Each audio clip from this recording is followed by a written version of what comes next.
To punish Russia for invading Ukraine, the West's weapon of choice isn't its military, but sanctions. It's going after the money. We're coming for you, ill-begotten gains. The war has shone a light again on the fortunes of a few Russians who use their money to purchase super yachts, mega mansions, and private jets.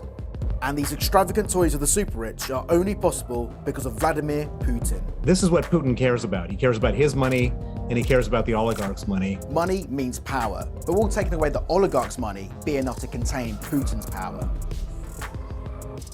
These Russian oligarchs. Russian oligarch. Russian oligarchs. Everyone's saying it at the moment, but what is an oligarch? Boiling it right down, it means an extremely rich person with a lot of power in a country, particularly in Russia, where it's believed the richest 500 people control 40% of all wealth. The collapse of communism in the early 90s sparked a free-for-all. State-owned industries in gas, oil, steel and other sectors were snapped up at a knockdown price, all in the name of breaking free of communism and embracing the free market.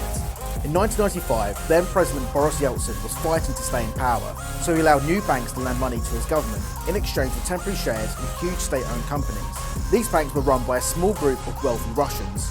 It's widely accepted that they knew that the government would never be able to pay back the loans, and instead, they keep a majority stake of the companies. Like Mikhail Khodorkovsky, remember that name by the way. He took majority control of oil and gas company Yukos for just $310 million, when it's really worth an estimated $5 billion. And so the Russian era of the oligarchs was born. Huge parts of Russia's economy were dished out in deals like this, leading to accusations of widespread corruption. Those involved have always claimed they were legitimate business deals. Putin, basically an unknown in Russian politics at this time, was helped by powerful and wealthy men to become Russia's new leader, but he soon made sure that they knew who was really in charge. He met with the oligarchs in the first few months after he became president. The offer was simple: you can keep your money but stay out of my way. Some went along with the plan, but others left Russia with as much as they could take with them. Khodorkovsky stayed in Russia, and he defied Putin by financing political parties and candidates opposed to the new president. In 2003, Khodorkovsky was arrested for fraud and tax evasion. It was seen as Putin punishing a political rival, and he was jailed for 10 years. But some would argue he was lucky, given the number of mysterious deaths and assassination attempts of Putin's opponents. The oligarchs who didn't follow Putin's rules were replaced. Let's take Igor Sechin and Alexey. They might not be the most familiar names, but they run two of the biggest energy companies in the world, Rosneft and Gazprom. 30 years ago, they were working in the same office as Putin when he was just the deputy mayor of St. Petersburg. Their careers have followed Putin all the way to top jobs in politics and state energy, and now both men earn tens of millions of dollars every year. But what do these oligarchs spend their billions on?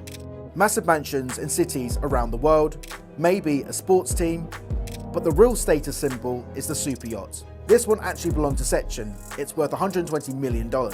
Peanuts compared to Andrei Melnichenko's $585 million super yacht. Both have now been seized by French and Italian authorities.